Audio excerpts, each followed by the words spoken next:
All right, gentlemen. So just let you guys know, like we said, that I am recording, so you guys are being recorded. It's fine. Officer, and your names again? Sergeant Macias. Officer Thatcher. Officer Thatcher. These guys seem like really, they seem very chill. They seem very respectful. Like I was telling them, I came here to have a discussion about the public and the private, and they seem willing to have this discussion. They seem open, so I'm going to go ahead and start this off. So like I said, I'm new to your area, and what I'm looking to do is, I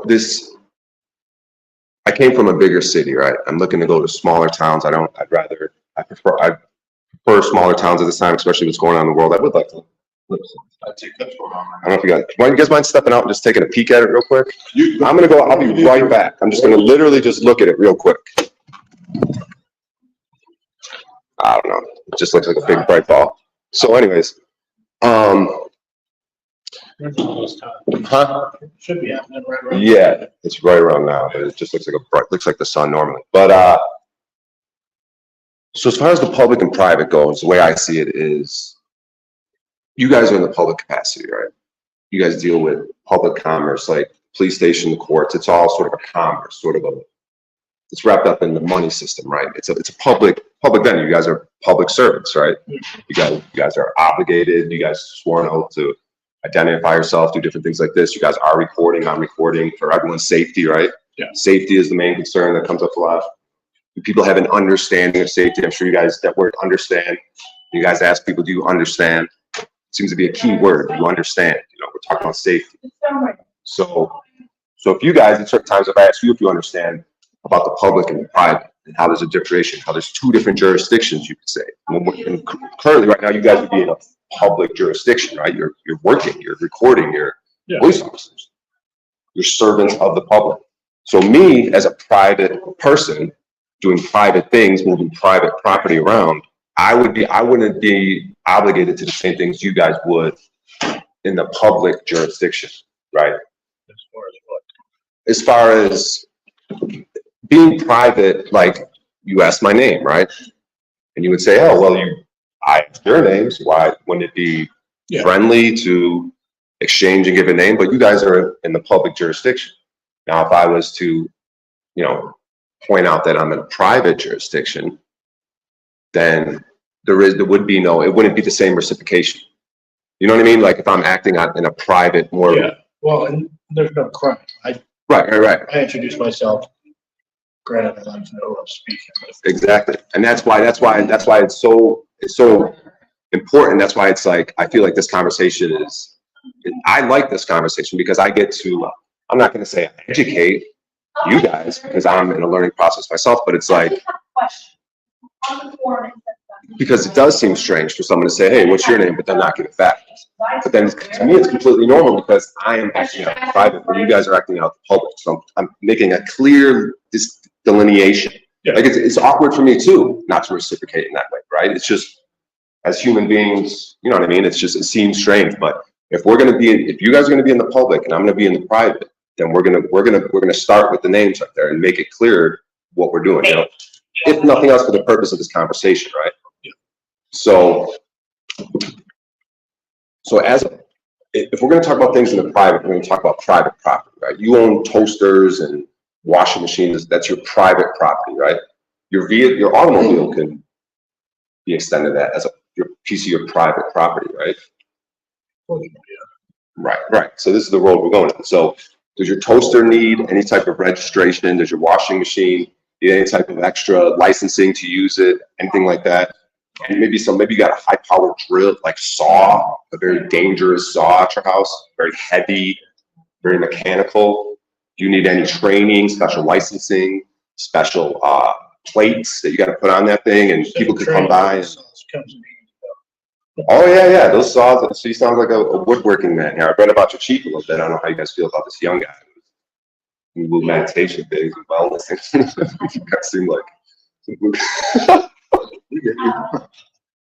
wasn't reading up on it, but I would like to have a conversation. But so you understand what I'm saying? So you have a horse, maybe, right? Maybe rural area, you guys got horses. I don't know if they have plates that you got to screw onto their butt with a number on it or anything like that. No, the horse just gets to be a piece of your property that you're freely able to travel with. We're talking about two main things that are going to come under the banner here are going to be, we're talking about freedom, right? As Americans, we're supposed to be the land of the free, home of the brave, right? So that's where common things are going to come under. We're Americans. Freedom is what this country is, right? So that's where the public, if you're going to be in the public jurisdiction, you may not be, you're quote unquote free, like you're obligated to do certain things, such as buy an extra name. You're obligated to do that, right? As part of your job. So the freedom to not give your name is sort of not there, right? If you want to phrase it like that. Each situation is going to say what is not required. But in general, But your name is on your shirt, so it's like you're kind of required to, as a public servant, policy and procedures. That's another thing when you get into policy and procedures versus, legal, lawful, and where the true authority comes from. After the eclipse has happened. You know what I mean? So let's see where I left off. So we're talking about pieces of property, right? Whether it's washing machines, horses, maybe your horse is pulling something that has wheels on it, right? I don't know if that thing that has wheels on it needs to have a plate on it with numbers to identify it, VIN numbers and registrations, and you need to be trained, that licensing to present to a person in a uniform who's going to walk up to you and say, hey, are you trained to be on this horse? Are you trained to be sitting in this carriage that this horse is pulling? Does your carriage have an identifying number on it, recorded with the registry? Has it been registered? These types of things, right? Are these things required, right? That would be questions that, like I said, it started with the toaster, the washing machine, the horse, the carriage, the automobile, right? So these are things that, we're asking questions about public, private, what is required, what isn't, what needs licensing, what isn't. So I believe that these things there isn't really a clear line between your toaster, your washing machine, your horse, your carriage, and then boom, the automobile, to where the automobile, which is a piece of property that you're, as a grown man, do I need licensing to operate my toaster? Do I need licensing to operate an automobile? Do I need licensing to operate my ginormous, dangerous bandsaw, like you said, that you like using, that could chop your arm off or someone else's? Does that thing do you need to go to a class and have a vision and different warning tests? And I think we're starting to understand where we're going. Yeah. But as far as a vehicle operated on public road, you do have to have that licensing. See, now we're going to get to, let's say, the horse and carriage. Some of the buggies have markings. Right. So a buggy could have markings, right? Some. Yep. Maybe a horse. Maybe just a horse itself. A horse is allowed to be on the roads. Some rural towns they are. Depending on which road. I mean, there's limitations. Each city's going to have. Right. But sometimes you might see it on the road, a horse. Yeah. And does the horse need any special markings? Permission, if it's, say, like. They need permission from you guys. From the city. In the city. Okay. So the city's getting involved, a man on a horse traveling. Or the city would like to get involved in that. No, but when it impacts public traffic, right? And say I'll use a funeral, for example. Right. So there's. If they're going down a public roadway, but they're going to be led by vehicles, followed by vehicles, different things like that, they have to get special permission, maybe even permitting for such to operate that on the road. Okay, because they're now affecting public flow of traffic. Right. So, there's different circumstances, but if we're getting back to the idea of a man on a horse being free, right? Like I said, there's two things. If you're not able to speak freely, if you're not able to travel freely, you might not be free, right? If you're not able to speak freely, if you're not able to travel freely, you may not be free. Okay, and we're getting back to sort of olden times, like where history could be a mystery. I don't know exactly what the Wild West was. I don't know exactly how it worked with people with horses and buggies and donkeys. You guys are having your annual donkey festival here soon, right? Donkey is a very important animal, similar to a horse. You could ride a donkey. Donkey could pull things like carts with people on it. Yeah. So it's sort of tied up in everything that we're talking about: property, licensing for property, uses of property, public and the private, right? So,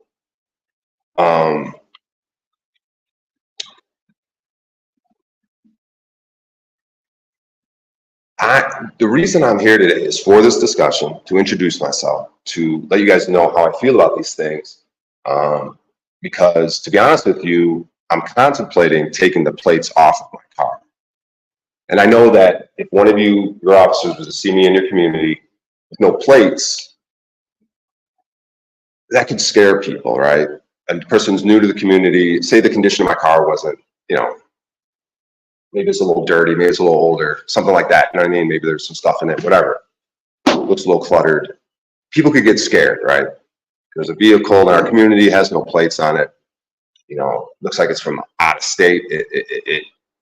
We don't know this person, you know, so I could have interactions with that. So I preempt that by sort of coming here, letting you guys know who I am. So the plates aren't off just yet, but I'm very close to taking these things off because of the understanding that I'm having about the public and the private, what rights I have under God, free American, land of the home, land of the free, land of the brave. If you're not able to speak freely, if you're not able to travel freely, you might not be free. Okay, so now we're getting into a discussion of slavery, which we don't have to throw that word in there. It could be a triggering word. The public and the private.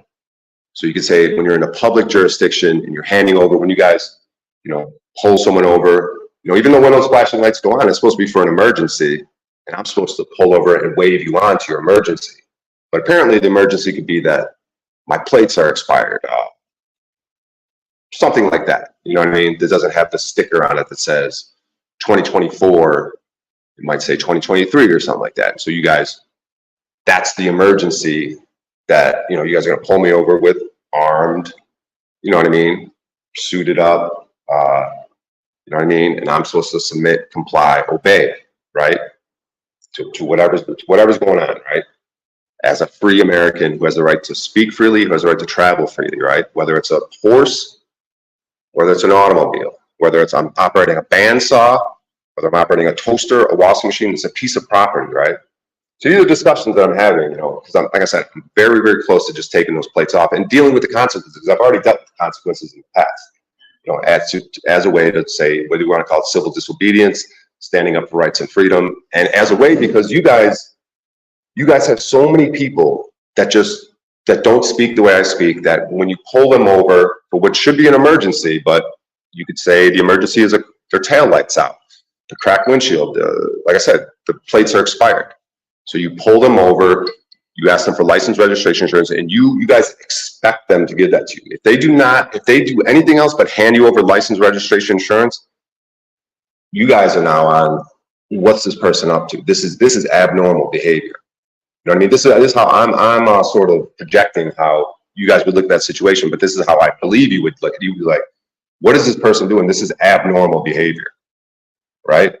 So, that's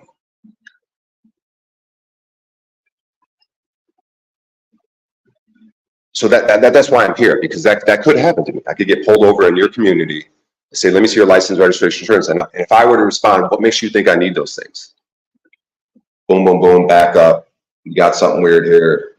Let's get a bunch of cars here. You might have to tow this guy, arrest him. You know what I mean? We don't know what's going on. This is scaring us. You know what I mean? You got any weapons? Like, you know what I mean? This is scaring us. For everyone's safety. You know what I mean? They'll express to you an infraction that was made, right? They're going to introduce themselves again.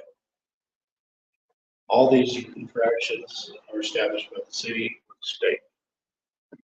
And if you're on a public roadway, those have to be followed per, like I said, city, state, DMV, they all have their rules and regulations. Right, in the public, according to public, right, because we're delineating between public and private. In that world, people submit to that world by. When the city pays for the road. Right. Okay. Or the state pays for the road, or even the citizens pay for the road with their taxes. That is a public thoroughfare. Right. That's what I'm trying to distinguish. I know you're trying to go public versus private. Right. I know where you're right leading with this as well. Right. But we all have laws, regulations. Right. Even growing up, you have rules, right? You don't obey your parents. Certain privileges can be taken away, things like that. But here's the thing.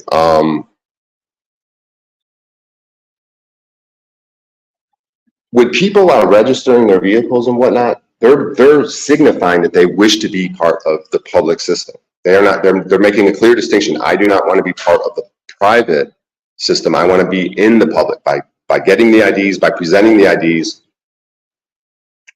by sort of acknowledging when you guys come up and pull them over, when they hand these things over, when they go to court, when they pay their fines, they're acknowledging they're part of the public commerce system, which is commerce, which is the whole reason for this thing is dealing with commerce, right? People making money, people hauling things. Maybe you got a big, heavy, now that could be an argument that I could get along with. If someone's got a ginormous, heavy piece of equipment, you know, going up and down these hills, and maybe it's filled with people. Maybe it's a bus that's tons and tons of weight with hundreds of people, 150 people on it.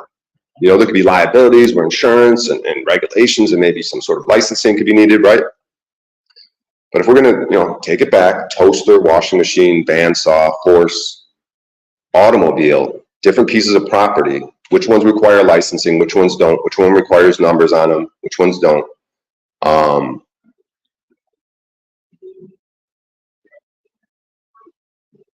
And it's getting back to, you have so many other people that go along or that voluntarily, because it's all voluntary at the end of the day. When you guys ask people, do you understand? You understand? And you commit, supply. Do you commit, submit, comply, obey? Are you going to submit, comply, and obey to the officers? When they do that, they're acknowledging that they're being part of your public system, right? When they do these things, when you say, do you understand? Do you understand why I pulled you over? We want to make sure they actually understand the reason for the stop. Right. They don't want to talk to a block wall. Right, but it's a key phrase. I don't even know if it comes up. The reason I'm hammering on that word understand is because I've been through, you know, I haven't presented IDs, right? So I'm very familiar. You know, I've had my car towed. I've been arrested for not presenting an ID, right? And the charge was obstruction of an investigation into why your plates are expired. You know what I mean? That sounds silly to me. I mean, you could just write up the paperwork. You got the VIN. You got, you know, there's names attached to things. Like the fact that I did that, I don't hand over an ID as a expression of civil disobedience. You know, to say I am a private person. You know, and I know the reason why that it blurs lines because the numbers are on my car, which signifies to you I'm part of the public system. That this vehicle was at one time registered, and it's like delinquent in its registration. So to me, a more neutral position would be no plates, right? Which is what I'm close, which is why I'm having this conversation, because I'm very close to just taking the plates off.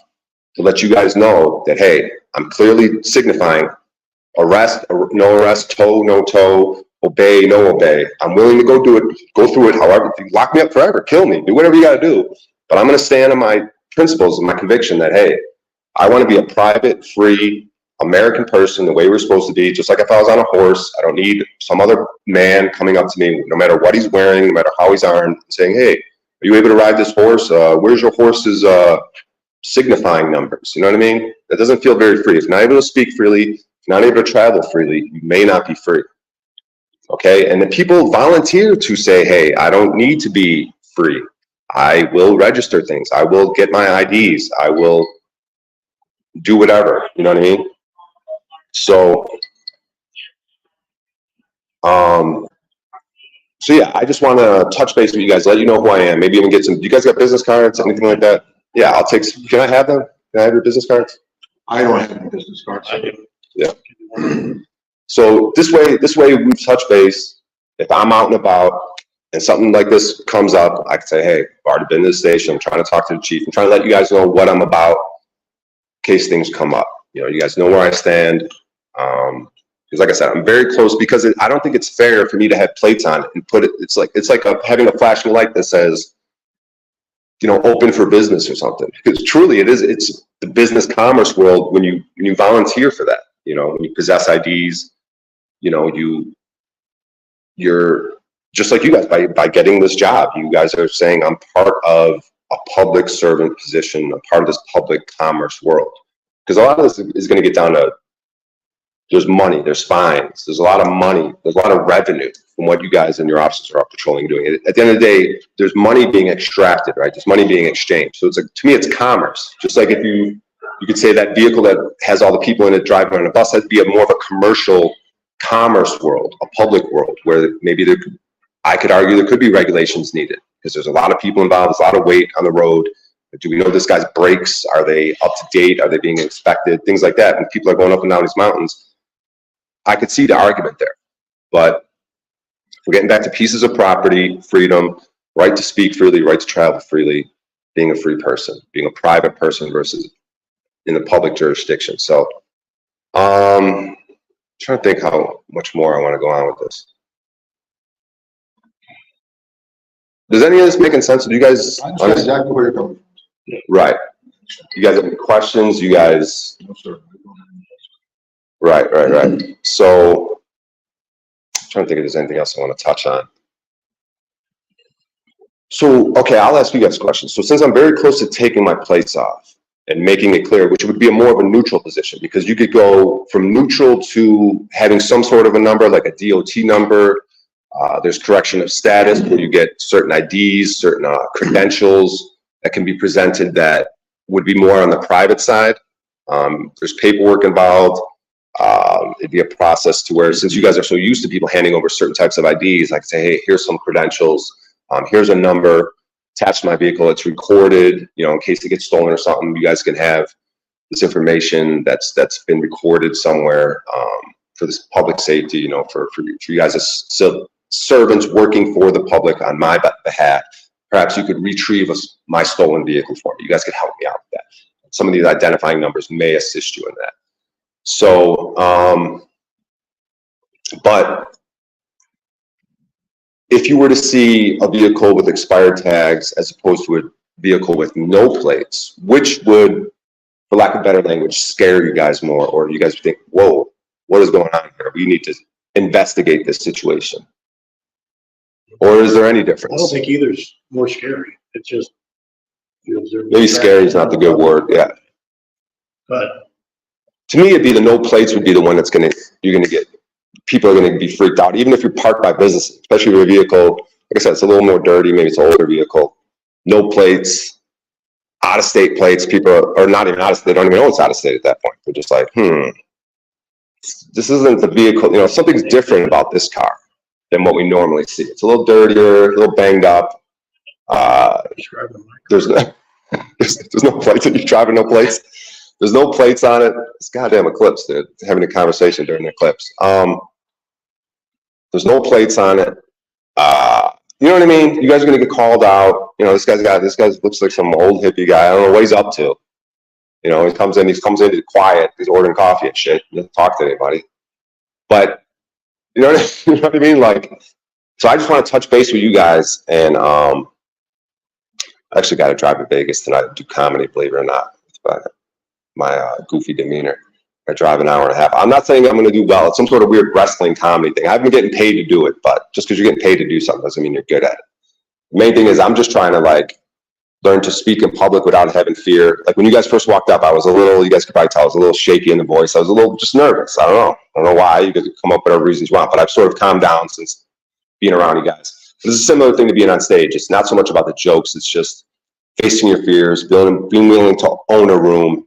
And that's sort of the fun I'm having with it. So when I show up tonight, that's sort of gonna be my goal. Not so much about the laughs, just being a little bit fearless and being willing to explore myself and just being open-minded to whatever situation. And you tend to do well in that situation when you have less fear. So that, I don't know how I got into all that, but yeah, I was just saying that if you were to see me without the plates on my car,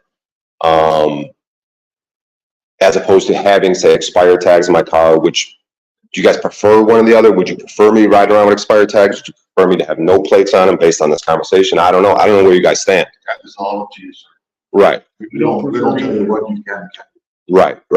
So I'm just letting you guys know that I am willing to get towed. I am willing to go to jail. I've done it before. And it's just a conviction that I have that, that I'm willing to travel freely and speak freely, come hell or high water. No matter how long I go to jail, no matter how physically harmed I get, no matter what lessons you guys would, because that's what happened the last time. A sergeant came, and as they're putting me in the car, he says, see, next time you might want to do something different. I said, no. Next time I'm probably going to do the same exact thing because you're not teaching me a lesson. And to be, in fact, I don't want to say that I want these things to happen because I benefited, but I only became stronger in my most recent arrest. Like I don't know how, what, when, I didn't expect it. I just, it wasn't here. It was in another location. But for some reason, like, you know, my experience, you know, going out through the process, I was just proud of how I handled everything. Like I didn't like become like a bitch. Because there's one guy there's people who do this on YouTube and stuff who they went up to an officer who was giving someone a ticket or something like that. And he just like went up with his camera and started poking his nose in public business, right? You guys are doing public business, you know, as a private, why would I interfere with public activities if I'm going to be a private person? But this person did it, and he got charged with the same charge I did, and he just recently got 6 months. But he went in jail, he was like, you know, F the pigs. Like he was just being belligerent, and I'm completely not thinking. As soon as I get arrested, I tell the officer, hey, you're 100% forgiven on my part. Let's just speak like men about the world. What do you guys think about the world? Is there anything weird going on in the world? Let's be men. Like we're brothers, like Irish brothers, you know, like literally family. Let's just, you guys are forgiven. Like you guys got to do your job. I'm doing my thing. This is more for me and my personal growth. Like, you know, I'm just going to separate the personalities and any sort of vitriol. So, and then when I'm locked up, that whole process, even though, okay, the water's not good, the little things I had to do, put my pinkies in there and stick out my tongue and spread your butt cheeks and cough and all these things, you know what I mean? Like, but I'm willing, and, you know, maybe you don't get as much sleep and you're in certain packed areas with other people, but I just try to make the best out of it. You know, I'm doing push-ups, I'm meditating, I'm having conversations with people, holding people accountable, people that are bitching, oh, I shouldn't be here. No, man. You know, he said, I'm here for weed only. No, when's the last time you smoked meth? Oh, 3 days ago. Or maybe the meth has something to do with it. You know what I mean? Being truthful instead of everyone else like, yeah, screw them. No, have real conversations. Be a light in there. Because if I'm a light in there, I'm bad for business. And like, get this guy out of here. He's bad for business. He's exposing the truth of this whole situation. Like just through his sheer demeanor, that he's not being taught a lesson. He's only getting stronger. Right? I get to put my phone down. I get to put the electronics down. I get to maybe write some either comedy, music. Yeah. I get to meditate, have conversations with people. Like, and to me, it was a very empowering experience. Like, other than the crappy water and the food, like I could get over some of the food, but the water, I wasn't able to drink it. I was there for 3 days. I literally put it in my mouth, and it just being in my mouth, I had to spit it out. So I don't know. Eventually, I guess I'd have to start drinking it if I was there longer. But for some reason, things in my life have been improving since that happened. There's some sort of confidence. Something clicked in me that has been unexpected, and people that hear about it, just the love people show. Like, you know, you're standing up for rights and freedom. We're scared to do that. You know, thank you. You know, it's powerful. You know. Because a lot of people are scared to do what I do. So I think this conversation went long enough. You guys seem like reasonable gentlemen. We don't know what's going to happen. Just wanted to touch base with you guys. If it happens in your town, so be it. If I get arrested, if I have interactions with you guys, but I figure at least I came, introduce myself, let you guys know who I am, what I'm about, and I don't know. Hope you enjoy Mesquite. To love the community. It seems like it. So we'll see. Lovely weather. Seems like it, the sunshine. So with being in the midst of an eclipse, maybe there's some sort of, and people say I look like Jesus, so I don't know. I'm not trying to say I have a Jesus complex. I'm not saying that, but I'm just saying there's been some strange, and in fact, I could give you a hint as to, you know, an identifier me, but my name, the meaning of it, has savior, deliverer. But I'm not saying that I am that. What does he say? Greater things than I shall you do, right? So you guys, whatever, if I'm doing something that, or someone watching this says, oh, that's pretty cool, what this guy does, he's going to go to jail. Greater things than me shall you do, right? So, like, I'm not anything special. Like, I'm just a man, fearful. This is uncomfortable for me. Like, I'd rather go on stage and tell shitty jokes than, I'm more nervous having this conversation than in a room of 300 people, to be honest with you. So. That shouldn't be the case. Good luck to you. Yeah, so you guys seem like really level-headed guys, so I hope that, you know, and if you guys want me to check in, like I could check in daily, like, hey, I'm in your community. This is what I'm doing. This is what I'm about, even though I don't have to. But just to let you guys know, hey, man, I'm making the effort to say, hey, I only want to benefit your community. I'm a very simple person. I have very simple needs. I don't have any like crutches or things. I eat well, you know, I eat modestly, I live modestly, and I just want to be an asset to your community and be healthy. Like your chief talks about wellness. He even brings up meditation and different exercising things, and the wellness of the officers is very important. So I believe that for myself as an individual too, as a free, private individual, that wellness is one of the key factors. So Seriously. Yeah. Make sure you drive down, we'll wait for you. yeah. All right. Thanks so much, guys. I appreciate it. All right. Good to meet you guys.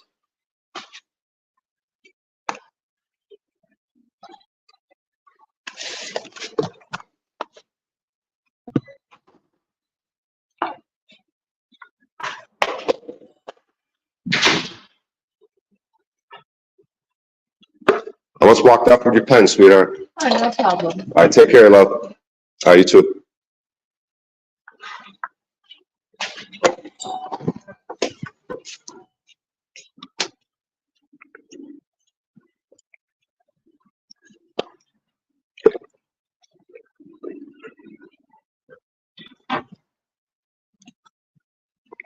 I don't know.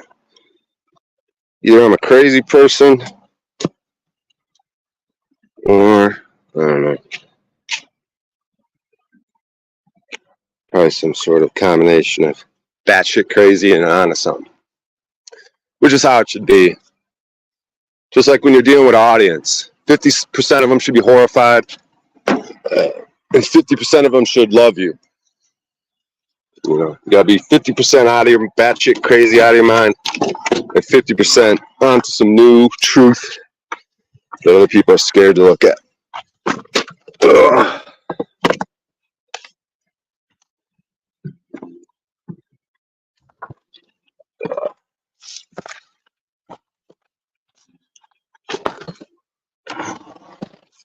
Ugh.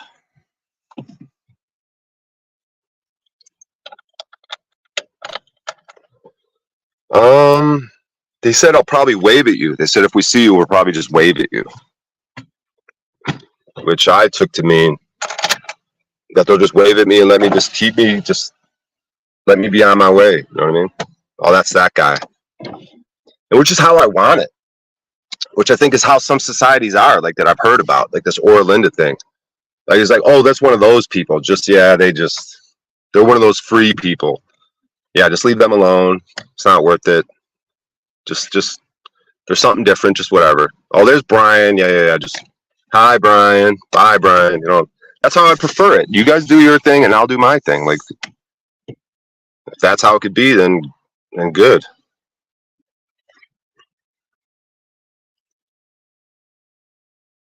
I don't know. I'll drop the link. A little nervous, a little shaky. I couldn't get my laptop going. I was preferring to have the laptop involved in the situation. I would have preferred to talk to the chief, but I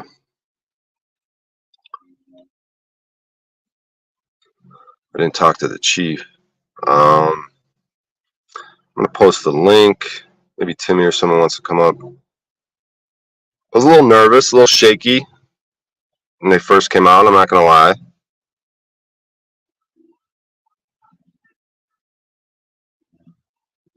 Yeah, he said I'll probably just wave at you, which is fine. You know, I got the one guy in the bandsaw thing. He's like, oh yeah, bandsaws. I love bandsaws. I don't even know what the fuck a bandsaw is. Just trying to think of some big dangerous piece of machinery.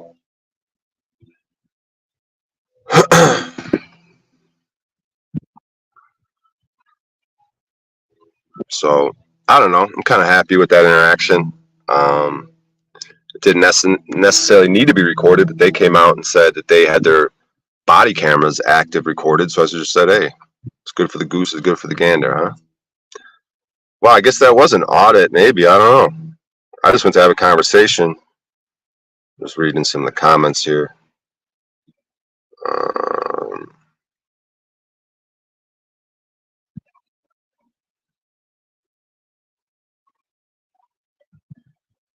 So Yeah, for my purposes, for what I'm looking to get out of the area that I'm in, I think it's fine. I think these small towns, you're going to have more interactions like that. You come in, you touch base. You know, I said, hey, I could even check in with you guys daily. They didn't seem to be like, oh, no need for that. Like, they were just like, whatever. You know, I wouldn't mind going there. Hey, I'm here, checking in, like some sort of fucking AA. I don't really care. It's not like I'm being a bitch like that. Like it's a parole officer. It's just I want them to feel safe, right? It's all about everyone's faith. I feel like they get scared. So if that's gonna help them feel more safe, like, hey, this is what I did. Oh, hey, how'd your comedy go last night? Maybe the same two guys come out. Hey, how'd that comedy show go last night? Nah, I fucking bombed. But you know what? I was fearless up there. You know, to me, it's not even about the comedy anymore. It's just about being fearless, owning a room. Yeah. So they seemed reasonable, anyways. They seem reasonable. I might show up tomorrow. Like, hey, man, I don't know if you guys want to keep this up, some sort of daily thing. Could be a little ritual for me, some sort of structure for me. Hey, I show up at the police station this time every day. You know, fucking say hello. Hey, this is what I did yesterday. Check in with them. Like they're my fucking AA sponsor or something. I don't know. I don't know. I'm just sort of, you know, coming up with random ideas. It's 11:11 a.m. I think we're directly in the midst of the eclipse. It's 11:11 right now, and we're at the peak of the eclipse. And I just walked out of a police station. Hello, Pizwater. Yeah, this is Pizwater. Yo, I appreciate your 50-50 reference and how you're applying it to law and honor. I think that's very interesting. 50-50? Yeah, like 50 is gonna be horrified, 50 gonna love you, and like if you're gonna live like that anyway, because that's how you want to live and be, then what else can I expect from being like that with the policy enforcement or anything else? Like the crowd or the policy. I love that fucking analogy. It's brilliant. I think. Yeah. I mean, it might not apply to the officers, but if you put them on notice, 50% of the officers could be like, I kind of see what he's saying, and 50% people be like, fuck that motherfucker. He ain't getting no leeway. But 50% would be like, I'm just going to wave. And that's my guy, Brian. I don't know, I'm kind of endeared to his smelly ass for some reason. You know? Yeah. So. But then you force them, right? You're like, not you. I'm saying if I go to the chief and he says, well, I'm not gonna like people have to reveal themselves. So if you had that same conversation with the chief and then like he's like, okay, and then he waves to you while you drive away. I mean, isn't that indicative of what he just? Isn't that indicative of what the outcome is?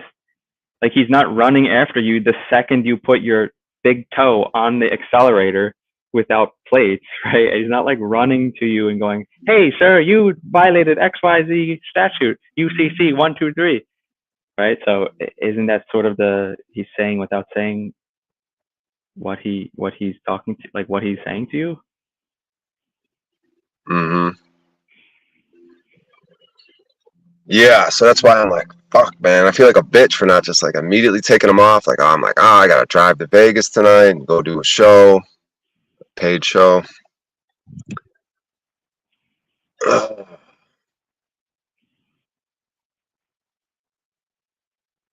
But I could wait because I don't plan on really going back to Vegas. The only thing bringing me back to Vegas is that show tonight. Like, I had a show I already made a commitment to. I'd rather just stay out here in this area and just sort of do whatever, just figure it out. Maybe it's not even far enough from Vegas because it's still in the same county as whatever I got arrested in. It's still called whatever that county is or whatever. It's still the same, I think. That's probably not good. Probably have to go more rural to get to a county that's not really connected with my arrest, or I don't know. But these guys seem chill. This area seems chill. They seem pretty chill. They said they were going to wave to me if they see me driving around. So I'm kind of happy with where I stand with them. But I could still get pulled over and arrested, towed and whatever, depending on if I ID, I don't ID, plates, no plates.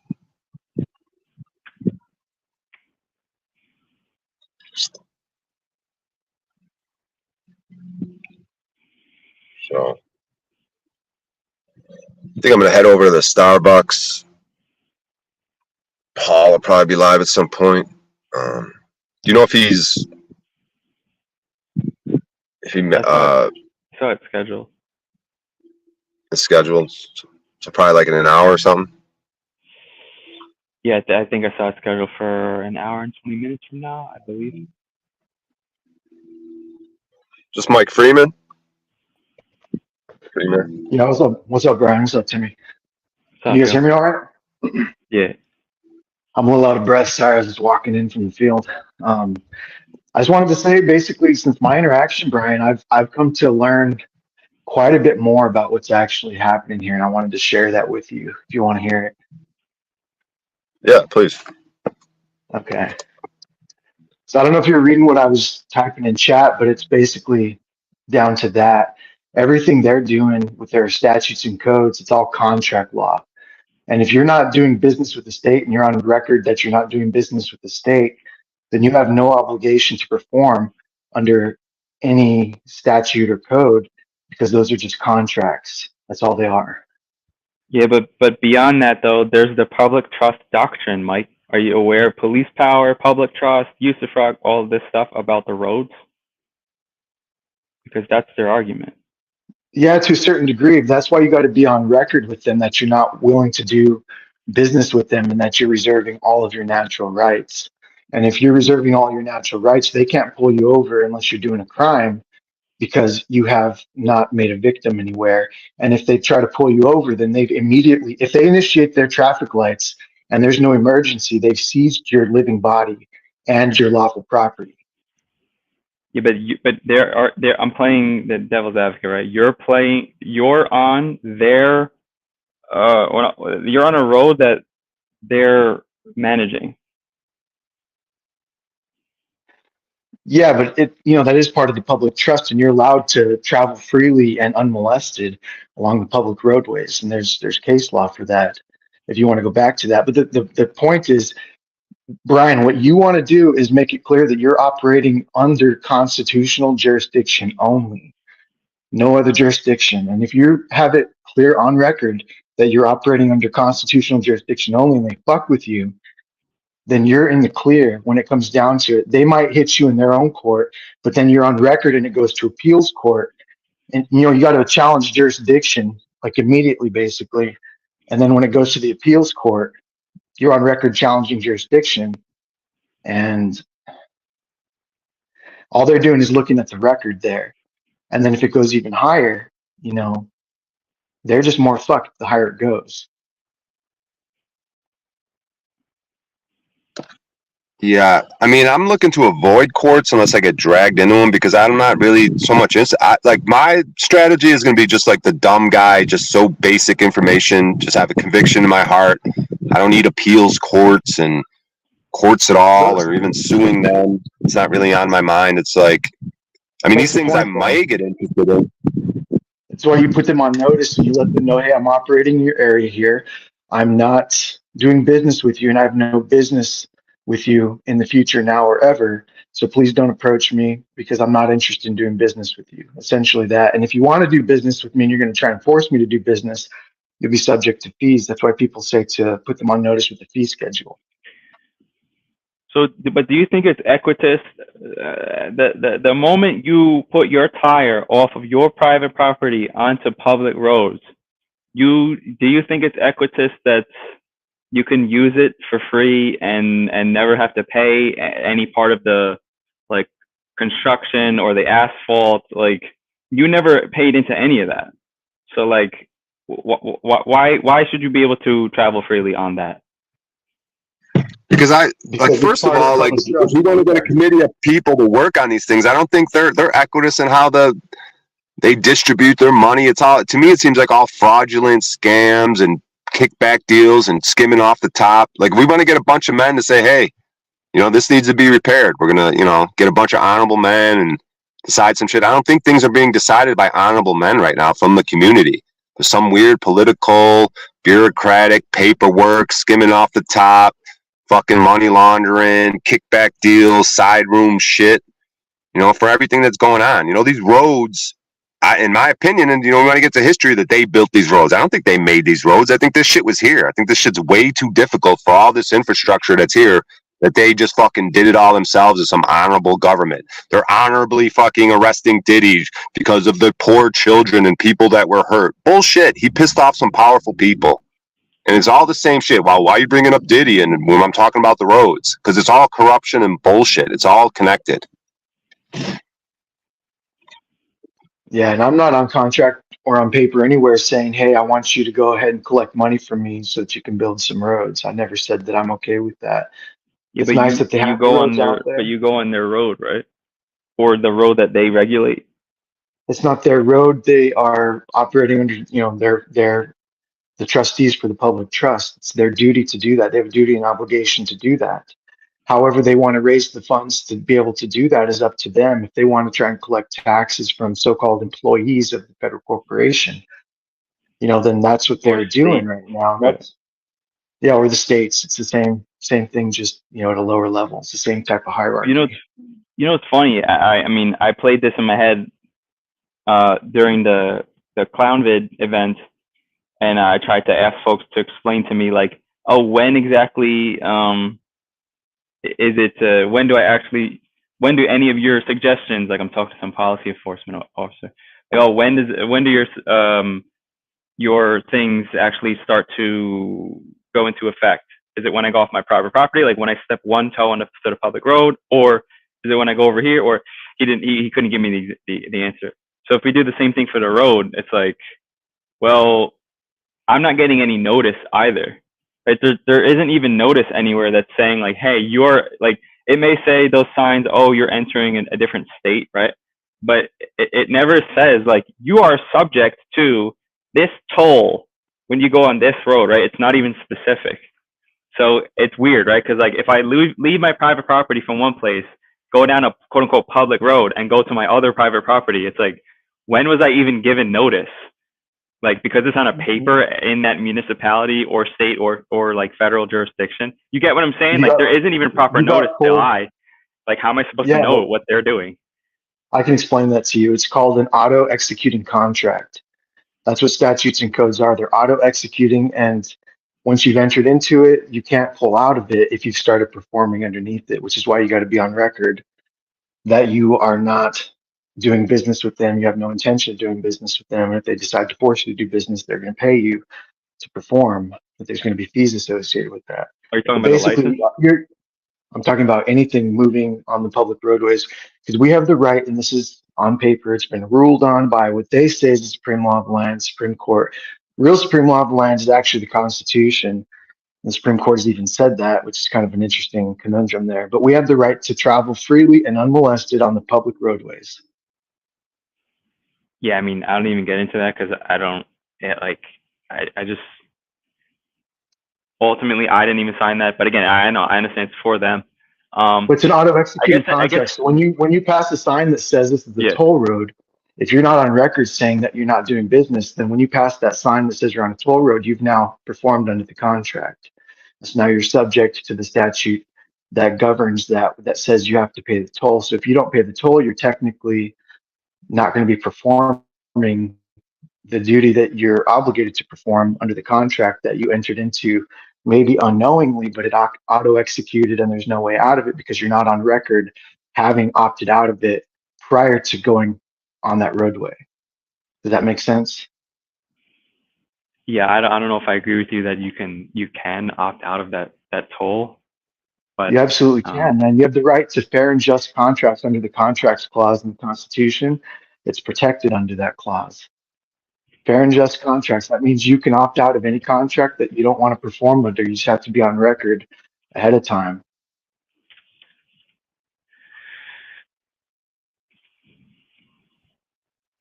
Go ask ChatGPT about contract law. right? Ask ChatGPT how statutes and codes, it can explain it a whole lot better than I can. And ask it to cite certain sources under Cornell law, and it'll pull up links. I mean, this is basically what I've been doing this whole last week. Yeah, I just like I to some degree understand what you're saying, but the enigma or wild card is the public road and the usufruct of the public trust and all this stuff. And you know, I do obviously think they're overstepping just like they do in any of these arenas. They do the same thing in every arena. They're trying to say, well, but again, it doesn't hold water at all, because everything that they do under public trust, if they overstep I saw feds.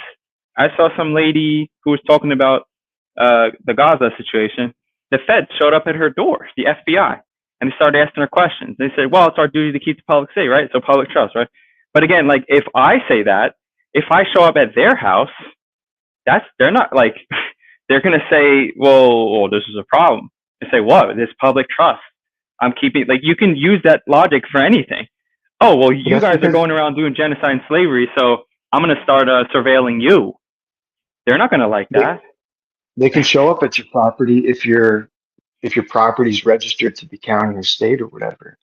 If your property is registered to the county or state, and there's certain things that you can't opt out of. That's why you got to get that allodial title pulling it. Says who? No. See, this is bullshit. Who told you this? And okay, so how does registering a title do what you just said? It means that they have an interest. They have an interest in it. You're registered. How do they have an interest? How?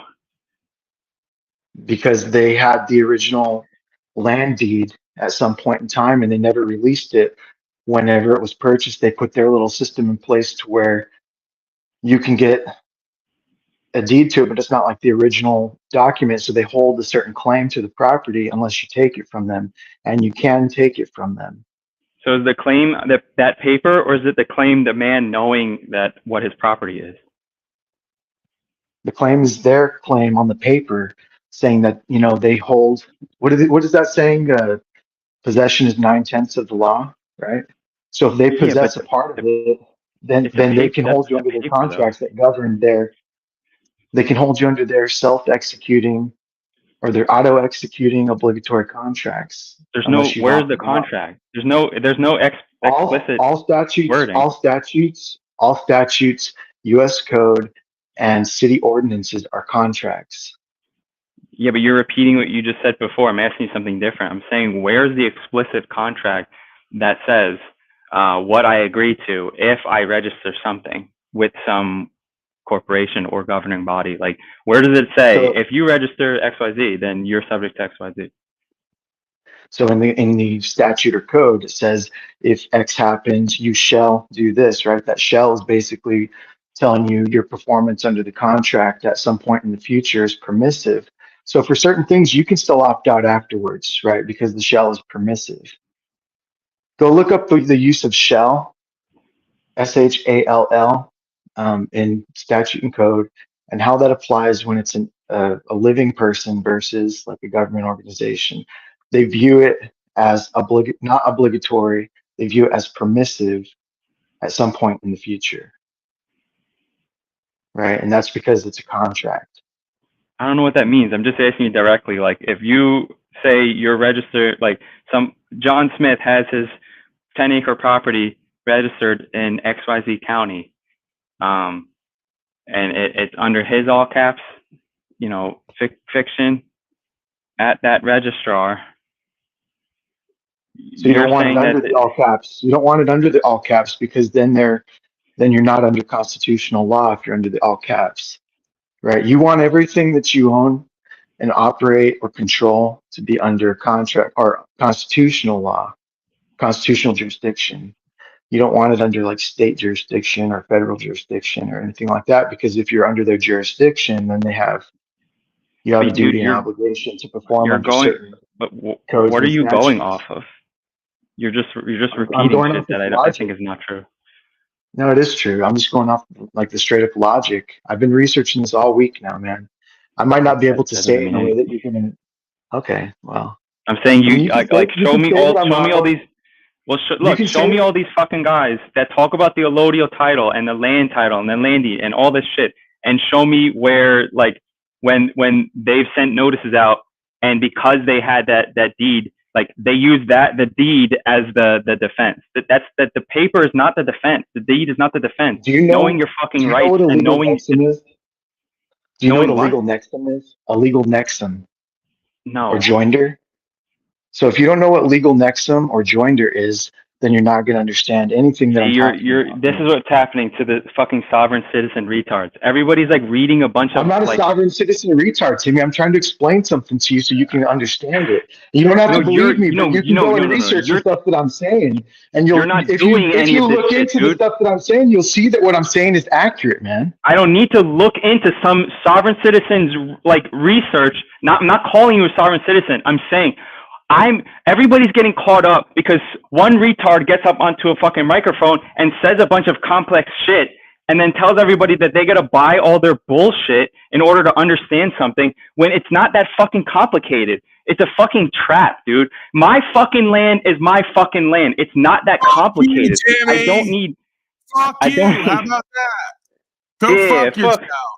fuck you me, man. Filipino slave.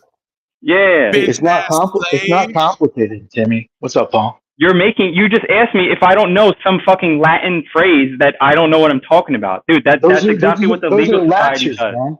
They're latches. That's how they get you and force you to perform. They create joinder between your living body and your all caps under something called a legal nexum, which is joinder between your living body and the all caps, which gives them access to, that makes you the surety, right? You're familiar with surety Okay, and shit, that right? might be true, but what I'm saying that doesn't override a man who knows who he is and knows whose jurisdiction the property is in. And when you Okay, simply, I see.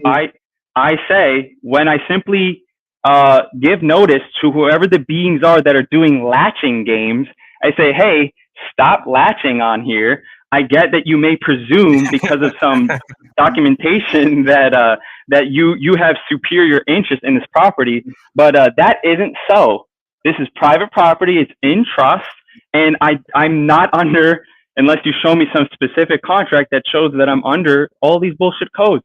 And I say that goes for property tax, that goes for my property as in such as my body, that goes for property in such as my land, my progeny, my wife, my relationship, It's kind of my like trust. saying you can take a contract out and get married to Brian O'Shea in Massachusetts. That doesn't mean he can beat you and rape you and harass you just because you have contract with him. So And also there that may means be a contract. yeah, and also that means the state of Massachusetts can't hire a bunch of thugs to show up and then say, hey, because of this latching, we're gonna rape Brian O'Shea in the ass because you haven't been satisfying him. Like, yeah, we're gonna keep you in contract. We're gonna force you to stay in this contract, even though it's a detriment to your being. So I'm not saying that you have to believe what I'm saying. I'm just trying to explain from their side how they think they have control. And I'm saying from a man, is accurate. Hang on, I know, man. but from a man's I get what you're perspective, saying. I get what you're saying. My shit but wait, Mike, I was also responding at the same time. I was responding to what you were saying. The situation you presented, which was not anything about property and trust. Well, property and trust is a completely different issue. Freeman, let's be clear too. When you say, "Oh, you got to be under the Constitution," the Constitution is the supposed highest law in the land that governs them, not men and women. It may illuminate, what our rights are, but again, it is in that Constitution that they created amendments to do the public safety clausing, to do the latching and the binding for a supposed body politic, right, for public safety. So even if you are in constitutional jurisdiction, under common law principles, right? So if a statute and code that's where does you not have to apply to make the common law delineation principles, that then you're they can't touch you. Yeah, that's where you have to draw the line of distinction that you're not part of a body politic, even if you're out in public, whatever that is. Yeah, I agree. I'm not good at saying what it is I'm trying to say. Like, this is the first time I've ever tried to argue this or point this out publicly. So, I mean, forgive me if I'm saying something wrong, inadvertently, or my message is not getting across the way that I intend for it to get across. I'm just trying to explain from their perspective how they think they can touch your living body, right? And certain things that you can do to prevent them from thinking that if they ever do, and it goes to court and they fuck you, and then you take it to higher courts. The higher the court goes, the more likely it is that you're going to be protected and get paid and for the shit that they did to you. Yeah, and the further we go down this trail of light and dark age and fascista, the more likely it is at some point, if we're not there already, that all the court actors and every one of the citizens is going to say, what the fuck are you talking about? We don't know anything about constitutional rights. We don't know anything about rights from God. We don't know anything. All we know is safety, safety, safety, pay us. And we're pretty much like on the way there, right? Like to the point where the majority of folks don't know what the fuck you're talking about, don't know what God or God-given rights is. They just know they got to pay into a system to keep them safe, aka slave them for revenue. Yeah. So under that logic, don't you think it's important to point out the what it is, the type of message that I'm trying to like convey here? Does that make sense? Mike, I'm not fighting with you on that. I'm just saying, in my opinion, in my perspective, and what I've gotten results from primarily is that I know where I'm coming from, and it's less about knowing where they're as a corporate system is coming from, and I know where I'm coming from, and what I'm talking about is the real and true of what this is, and everything about like the only reason for government was supposed to be to protect man's properties and to protect man's claim and to have a place to manage the public trust. To manage the public trust. No, I'm saying that the only like the primary reason was like an enforcement way, like an arm of when one man a bridge is on another's property is what I'm saying. All of the original legislation to uphold the individual's rights. That went well, like it always does, huh? Yeah, man's highest right is his right to property, my body, my land, my woman, etc. So, and this is all about rights and claims. So, if I know what rights I have and what property I have and the interest thereof, and I have to be able to express that. So I say my opinion. Everybody can disagree, it's fine. But like, if something's simply on record somewhere, like a piece of land, I just think that that's just evidence that it's I, the being behind that title. They may presume that they have some sort of latching, but I think that like, and look, at the end of the day, show me in reality where the queen has showed up at some like land dispute. Like when has she shown up in person and go, I claim this property to mine because of said latching in the evidence exhibit A? Like, they don't do that. So nobody ever shows up at these proceedings and actually makes a claim off these latchings. In my opinion, the latching is only successful when the motherfucker doesn't know who and what they are, and they just give up their property. They pay the estate tax, they pay the inheritance tax, they pay the property tax. So yeah, it's or like, the individuals on the other side are corrupt. When they took the car that I exchanged for value, they said, well, this car was registered at some point, so the state of Colorado holds an interest in this property. We're going to hold it for 19 days, and on the 20th day, we'll let it go, because on 21st day, a contract is binding. So they're just doing fraud. They know the state of Colorado is an entity. It doesn't matter who or what it's connected to. Nobody can come forth and speak for it or claim property on behalf of it, right? Because there is no man or woman in the equation. So they're really just using the purgatory of the in-between process, right? Like, we can fuck with you, we can take your shit for a time, we can hold it and claim interest from an entity that can never come forward or claim that property or the interest in it, right? Then they just turn it back over to you if you don't let it be salvaged. So yeah, we're already there, man. They're already doing illegitimate fraud and using entities as stand-ins for men and women, right? In order to make claims that can never be substantiated. In order to run up a bill, right? Because the longer they keep that property, the longer they run up a bill. Then they just go, okay, give us $1,000 and we'll give you this car back. We had to hold it because it was registered to the state of Colorado. They have an interest in it. Yeah, right. And the longer they want to try and push their point, the deeper they go into their own fraud and risk showing the people what it is that they're actually doing. They don't want to do that. So unless it's a certain thing where you've removed as many of the latches as you've seen, right? They can still try to find somewhere where they can get that that that grasp of jurisdiction on you, so that they can Right. so that How they can can they have turn that the blinders that property they back want. over? If they have a right to take the property because we don't have said documents and it's unlawful or illegal to turn that property back over to someone without those documents to be used, why does everyone keep being able to do it? Because they're using the middle ground gray area to fraud. They know they don't have a right to take that property. They know they can't force you to have all these documentations to move around and travel, but they're going to claim it, they're going to take it, and they're going to stick you with a bill. And good luck trying to get a court or somebody to execute an order to get them to stop it, right? You have to Yeah, be pretty much an expert at the courts and legal or lawful process. the only way that we can really protect ourselves is by knowing that we have equal protections under the law. And I'm talking constitutional law, which is, formed under like the basic principles of English common law, as I understand it anyways, right? Knowing that we have that equal protection under the law and the right to fair and just contracts under that, and knowing that most of what they're doing is contracts. That's like the basic principle of what it is that I'm getting at. I hope that makes sense.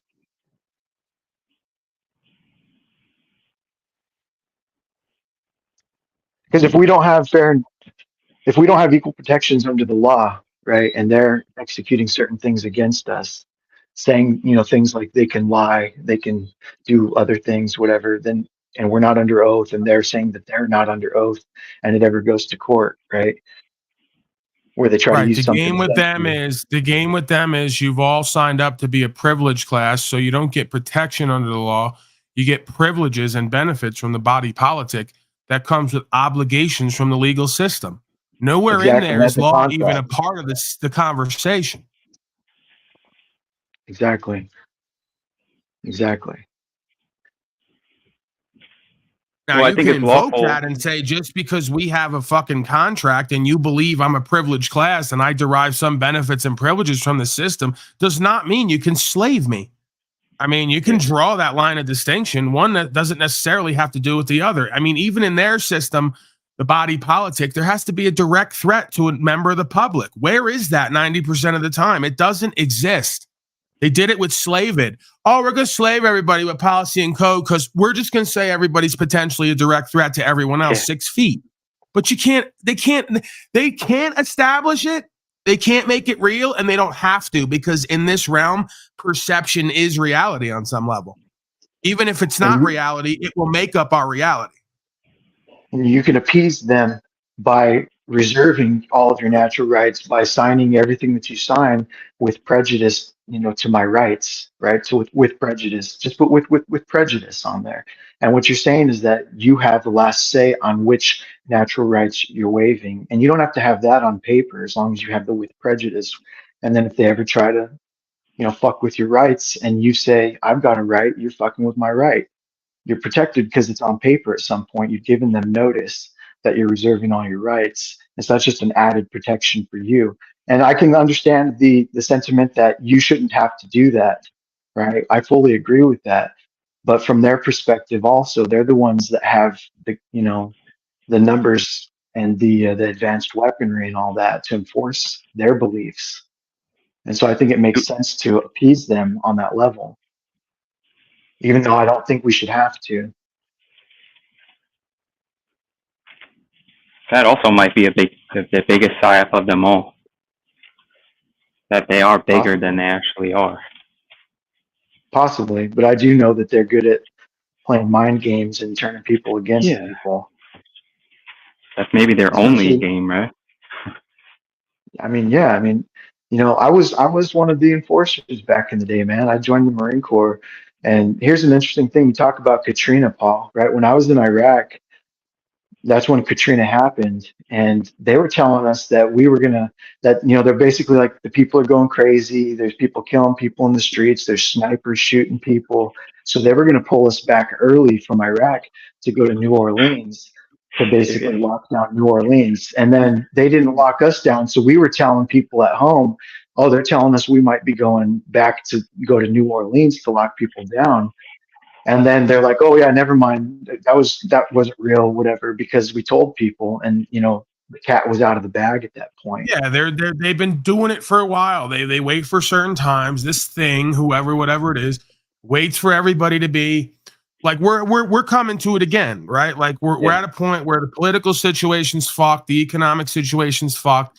People feel it in the air. Something's up. We're due for something. So they're going to give you another Dorner and have some guy run around shooting people. It's probably one of their people, but we're not supposed to talk about that. Right? Just like we're not supposed to talk about the majority of the shit that was going on during Katrina. A lot of it was police. It was just complete lack of law and order. Police were going around raping people, stealing property, taking people out of the houses in places there was no water and damage. We know what they're up to. They're desperate to destroy this nation and to get this nation and the world under their fucking rule once and for all. They don't want people having free choice. They don't want people having private property rights. They don't want people having free speech and guns to back their fucking speech. They don't want it. It's a threat to their shaitan and their monopoly.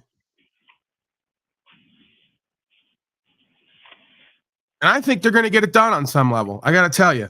I think this populace is so fucking toxified and dumbed down and weak and undisciplined and unwilling. I think they're going to get it done.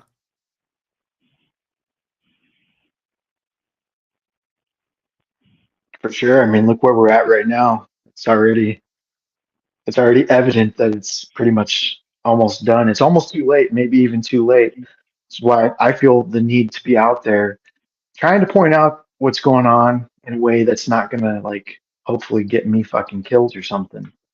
But if it happens, I guess it happens. And I think that I've got a certain unique ability to be able to do it because I understand what's happening. Because I, on a certain level, basically was one of them, right? I was even going to be a cop when I got out. I was hanging out with these recruiters from Long Beach Police Department, and I was accepted to their police academy, and I was drinking buddies with the LA sheriff at the time as well. And I was like, man, these guys are cool at first, but the more I hung out with them, I was like, these guys are fucking ridiculous, like they were driving home drunk from playing poker, darts and stuff in their patrol cars, right? And so I was like, fuck this, I'm not one of these guys, and I'm not about that at all. But at the same time, I'm not, I was an enforcer at some point, and so they kind of see me as somebody who is one of them on a certain level, and so I'm more likely to be heard by them, I think, just because of that alone. Because a lot of cops are former military, right?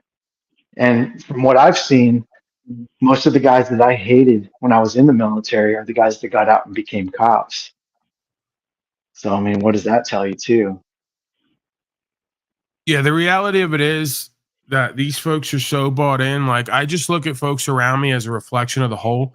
And my father said, oh, well, I'm not going to comply with any of this unless they try to take my assets. Then I'll have to rethink it, right? That's why they're bringing in a 2.0 financial restructuring, because they're going to get everybody on this social credit system. And then when they pop these COVID events, they're just going to go, we're taking all your shit. If you don't listen to us, you're not going to have anything. And most of these infidel worldly slaves who can't conceive of what this place is, they think this is like where it begins and ends, this world. They're probably going to do what the fuck they're told when they go to take their family shit. It's just the way they are, apparently. I don't want to believe that. I'm sure there'll be minorities all over the world who will say, no, we don't care if you take everything, precisely because you're coming for everything. We're not going to listen. I mean, I guess a part of me says, like, to not do fear porn. A part of me says, if this realm is what it looks like and what they tell us, I mean, I've only been here 30 something years. I can't confirm anything beyond that. Even what I've seen, I can't confirm. So I don't know how long we've been here, how long this has been going on. I want to believe that if they were able to take everybody in the whole world, it had been done already. So, they might be on the path. It might be really close at times, but for whatever reason, the beyond decides that you can't have it all, right? They've probably done this many times, and it's looked like they've come for everything and they're about to have it all. And some way, somehow, it just never gets done. I guess I want to believe that in faith, but from what I've lived through personally with the body and what I've seen, I'm almost like, oh yeah, they're definitely going to get their way. These folks didn't do anything to push back or to stop what was going on, right? And all it's going to really take is an actual problem, where there's actually people dying in the streets or actually like no food, you know? And then I think these slaves are going to heal, man. I think they're going to do Great Depression worldwide. If it wasn't worldwide last time, I think they're going to do it worldwide. And I think they're going to have everybody 3 to 5 years of having little to nothing. And they're going to give you a choice. You want your life back and your new normal back, you're going to have to sign up for all this crap and lock yourself in. You know, you're going to have to take the fucking chip for safety. You know, I mean, this rap has been around, it's old as the hills, right? Do you think that the deciding factor is basically going to boil down to the level of heart and mind control of the enforcers and the policymakers? Yeah, I think they're going to use this 5G and these chemtrails to poison everybody. And, you know, within the next however many years, you're going to start to see a lot more people dying, a lot younger. And they're going to then set the narrative that it's this, and this. And in order for us to stop it, we got to do this, and this. You know, I mean, this is all just beta test after beta test to me. It's just pimp games. They're gonna test you. They're gonna put a finger in, 2 fingers, 3 fingers, then they're gonna gangbang you. You know, so that's just what I believe they're doing, right? Financially, biologically, you know, all the way down the list. Yeah. And it looks like global. Again, real quick, Timmy, I think the silliest thing we could do is to presume to know what this realm is. Like to look around and just accept it on face value. Like we don't know what incarnation is. We don't know what this realm is. We don't know how it works, where we come from and where we're going. There's a good chance that this is some kind of holographic video game, essentially, some kind of an arena. And it just cycles from the beginning of whatever we perceive as time, which is like elusive, not even really real. It just does this, right? You come here, it's doing this.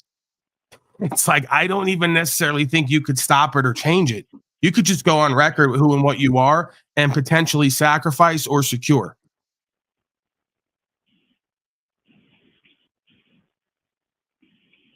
Yeah, I mean, it seems like it's like if I read a history book from 100 years ago and they talk about Bolshevism in Russia, to me, it seems like they're doing digital global Bolshevism.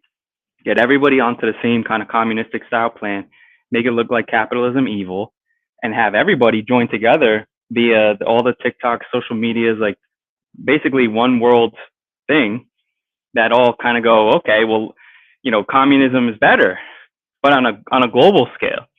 And then I think people will just turn, just like they always do, kind of in a drawn out way, where they draw out, oh, in this country, South Korea, North Korea, this country, South, North, and just constantly divide and conquer. It looks like they might just be going for the whole thing, just going for the grand slam and just do it to everybody at the same time. And maybe the last 4 years that was a test. It looks like that's what's going to happen because everybody's sort of on the culture of the Babylonian sort of style. And yeah, I mean, folks on some way or another are just constantly accepting authority, no matter what the morality or ethics are. And all the quote unquote problem countries are the ones that are maintaining theirs and saying, no, fuck this. Like, I'm not going to be a part of it. And I think people are going to love it. I think a lot of people are going to want it and they're going to like it. And that's why a guy like the head of Starlink, like that dude, like is poised to just, it's my opinion, I think he's like poised to be global president. Like it makes so much sense to me. And, you know, get on a blockchain voting system. Oh, paper is bad, local is bad. You know, all your country's governments are corrupt. All right, so we need a you know, a globalized, you know, system that's blockchain tech, it's secure, trustless at the same time, and see what happens after that. Yeah, it's like the frogs in the pot scenario, right? Where they're warming it up, and some of the frogs notice, so they take those frogs out. They check the temperature regularly. That's what they do with a lot of these different events. They're just checking the temperature, seeing if any of the frogs are going to be screaming. They want to get those frogs out of there, and then see where the other frogs are at, and then just raise the temperature right after that. I think that's what you're living in a movie, about. bro. I remember like what is it now? 8 years ago, I was at the fucking weed store, and like 12 of these clowns shuffled in with their little vests and, you know, high visibility crap. And they're like, I'm overhearing them going, man, this is great. We're making so much money putting up these towers. And I'm just shaking my head. I'm like, it's just from the beginning of time, bro. They're like, yeah, build the pit, put the flaming bull over the top, throw your children in. And the slaves were just like, oh, this is so great. We're getting so many benefits and privileges from this. So we're watching them pimp them, hoe them, and then convince them to build their own fucking enslavement and genocide. It's brilliant.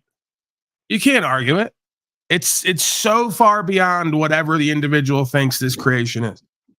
It's not that it's all powerful. It's that it's convinced you're powerless. It's all it needs to do every time. Boom, right there, man. Boom. It's convinced everybody that they're powerless. That's why everybody gets afraid when the police pull up behind them. Ask anybody out in public, right? Everybody's afraid when the police pull up behind them. Why is that? Because they feel powerless, because they know that somebody's about to try and rob them if they've done nothing wrong. I'm talking about people who've done nothing wrong and they get this guy pulling up behind them. They're worried they might get pulled over and robbed. I think that's essentially what it boils down to, because they're convinced that they're powerless. And that needs to change. Might be too late.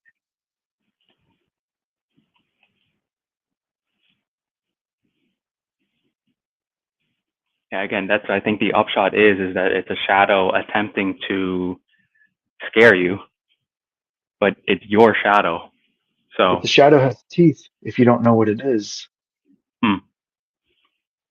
Yeah, so I mean, it seems to me though that there's a, individualized salvation, if you will. That's why I get pissed off with the religious folks that don't really like stay faithful, and then you got the ones that pretend like they are and then they're not. Like the absolutists the absolutists versus the ones who actually can see what the message really is. Yeah, and then there's folks that are faithful and then moving towards their own heaven and actually living it, and not just saying it's something in some faraway realm where they're disconnected from it. Kumbaya, Timmy, kumbaya. Yeah. Much love, brother. Kumbaya, my love. Kumbaya. And Kuming. Oh. I'm kumbayaing all over myself right now. I feel so good. I feel so holy. I'm sorry.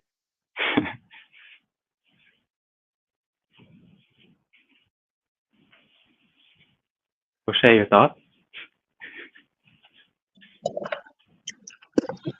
I don't know. I already did my speaking at the police station. You know what I mean? Yeah, man. Like, but I do appreciate this conversation. Don't get me wrong. Like, I'm just sitting back enjoying it. No, you sparked it though. You sparked it today.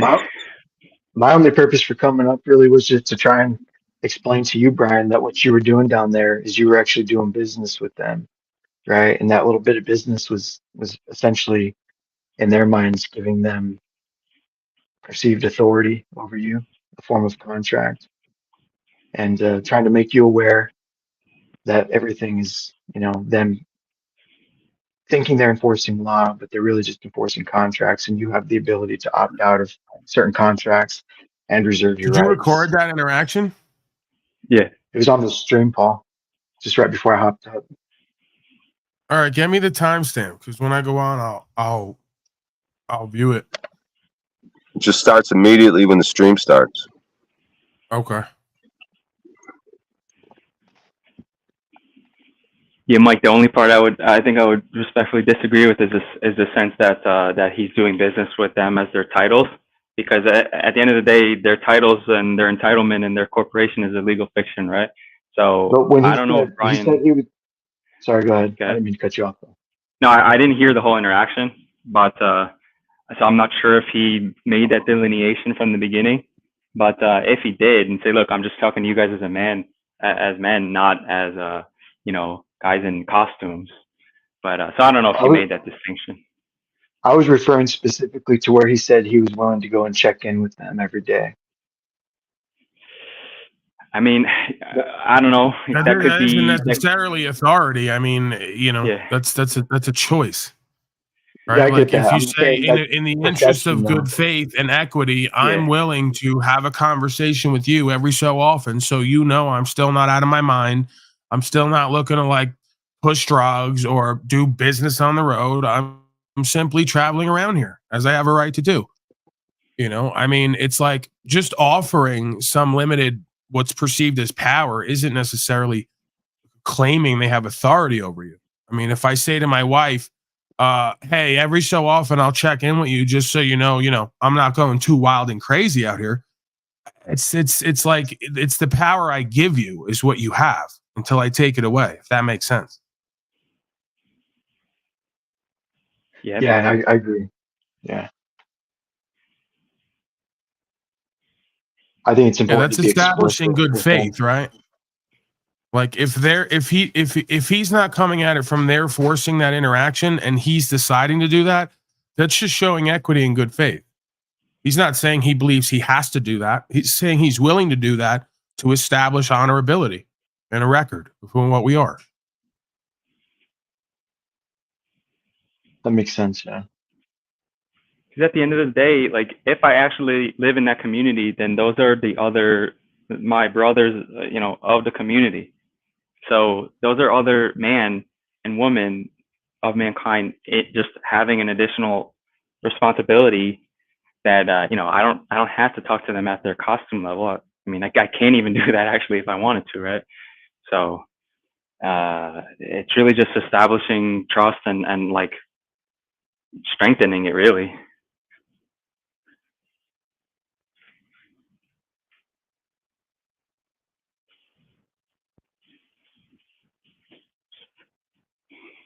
I am actually something I'm working on. I'm actually working on making a software that will send out notices, like a lot of them, to and then track them and then track the replies.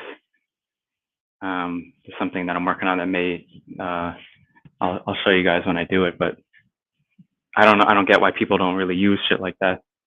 Because if I have to send out a lot of notices, it's like, why would I have to just sit there and write a bunch of shit and manually track everything? I don't get why this shit doesn't exist, or maybe the law firms have it and they don't share it with people that aren't their clients or Yeah, something that's like the that. thing. We need an app for that. Pocket Jew. Timmy's Pocket Jew app that counts all your shit, just keeps track of all your shit. Lets you know what's going on. Bro, Everyone remember can the use the Dave Pocket Chappelle? Jew. Yeah, remember the Chappelle bit? The hey nigga, don't do that. That's 5 to 10. Oh shit! Like Yeah, the basically what you're different one. saying is you're creating a digital version of the other bit he did where he had a midget on his back with a typewriter. The the personal stenographer, wasn't that a bit? Or am I making I don't that up? remember that one. Was it? I don't remember that one either, but it's pretty funny though, visualizing. I might have just made that up. I might have just combined my own bit with theirs. No, we can roll with that. That can be the commercial. It's like you got a digital, or you got a midget Irish looking guy, on your back with an Air Mac keyboard, right? And he's just typing stuff and tracking, and that's your pocket Jew, you know. Hey, don't do that. That's Jew. you're admitting jurisdiction. Oh, you're admitting jurisdiction. Don't do that. Right. Imagine how like secure we're gonna get one day when we get an AI Jew that can ride around with us. Like we like like the app can face scan and respond. So like we don't even talk to law enforcement, code enforcement, anyone. Yeah, AI Jew here will handle this, and it's like a little robot, dude. digital / possibly physical robot counsel. That's like Well, they've I'm already, like the alpha testing version of that, like on these fucking panels. This is what like I'm gathering the data in order to make that. I've already got the prototypes, going. Okay, like okay, I'll start to give you some of it. In the car, you got like multiple cameras, all around the car. You got a screen outside of the car, and the doors and windows are bulletproof and shatterproof so that they can't do harm easily. And then so they're like license registrations, like And I just pull it up on the screen, and they were like, "Oh, you can't be doing this license registration." I'm like, "Look, we already have a notice on contract with your sergeant, John Smith," and I just pull it up and I just pull up the notice on the screen. I'm like, "Look, here's the notice. You guys didn't reply after 3 days. Here's where you saw the notice and then didn't respond. So it's law. What do you think? You call your legal team? What do they think about that?" I think that'd be interesting. You need to get like a receipt printer, like one of those portable receipt printers. Yeah, exactly. Yep. And then it spits out a receipt, a ticket for them. Say, hey, it feels like my rights are being abridged here. The contract is being breached. So I'm going to have to print you out a ticket. What's your name and badge number? And here, referring to this contract, 100537. I don't know. See how it goes. It's live stream from the car. That's an interesting idea. So your app is about sending digital notices, like emails? Maybe, or yeah. or tie that into the physical somehow. Yeah, you could integrate it into some sending service that sends the physical thing as well. Get a signature on there that they got it, the whole nine. Because that's another annoying part of all this. If that was just easier, then I would just use it and send the notices faster and easier and in the right way, so I know they're tracked, and so I know they got it, and so I know there's an active thing going on. That's an interesting idea. Anyways, Yeah, I better hop down, man. Sorry. Go ahead. I'll say I better hop down. I got stuff I gotta finish working on here. I gotta get out of here too. So. All right, yo, good job coming up and discussing, man. Like, it was good. Yeah, I appreciate you guys. Take care. Good luck with everything, later, Brian. Man. Yeah, bye. Yeah, thanks, Mike. See you later, man. All right, Freeman. So when do you go live, Paul? 1:30. I've been having a lot of pain, man. My gallbladder, they told me a while back, is fucked up. I think that's part of it. And I got these fucking bumps all over me, man. So, I'm worried I got a big C like my uncle, my mother, and all the rest of them that runs in the family. Yeah, you can look into the Gerson juicing method. Uses juices, RSO oil, apricot seeds. Yeah, the Gerson juicing method you haven't done now. You'd have to go to like a treatment facility, I think, to have it officially done. It involves enemas, I think, like coffee enemas, juicing. Oh, great. Welcome to my world. What is 1:30? Like, is that a half hour from now? 23 minutes or an hour? Okay. Yeah. I already asked Wizard if I could borrow his machine. He told me no. You can't make this shit up. Yeah, get you maybe like there's another one, Brown's gas machine, the George Wiseman or something. But yeah, man, the Gerson juicing method, dude. It's there's something to it because they made it illegal in the United States and people had to go to Mexico. But I think you might be able to figure out a way to do it in the United States. But it only involves like lettuce, carrots, like very simple vegetation or fruits, and it's got to be super fresh and it's got to be used in a machine that doesn't cut it up and like destroy it. It like pushes it. It's a very expensive juicing machine that kind of like mushes it instead of spinning and destroying it. Because the main thing is you're getting living energy into yourself. You get it directly, once it's off that vine, directly juiced directly into your body.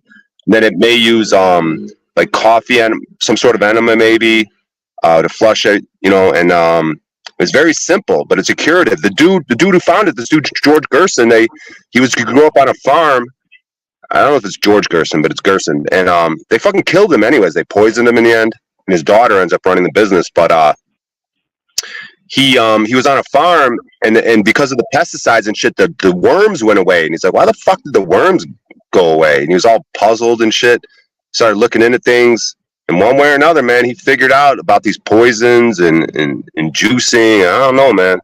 There's definitely something to it, though. But if you hit it from so many different angles, dude, you get a machine, you get the RSO, you get the Gerson juicing method, the enemas.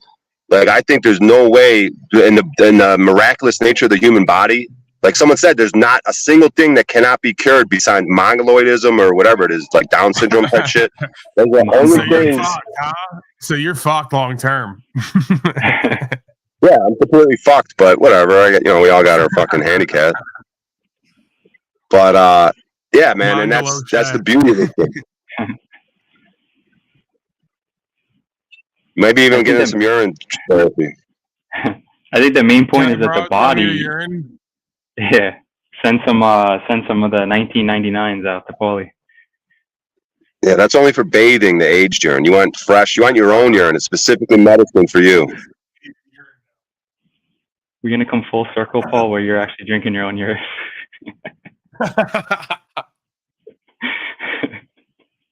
Brian, will you pass on me so I can bathe in urine and cure myself? Are you willing to do that for me? Come here, Paulie.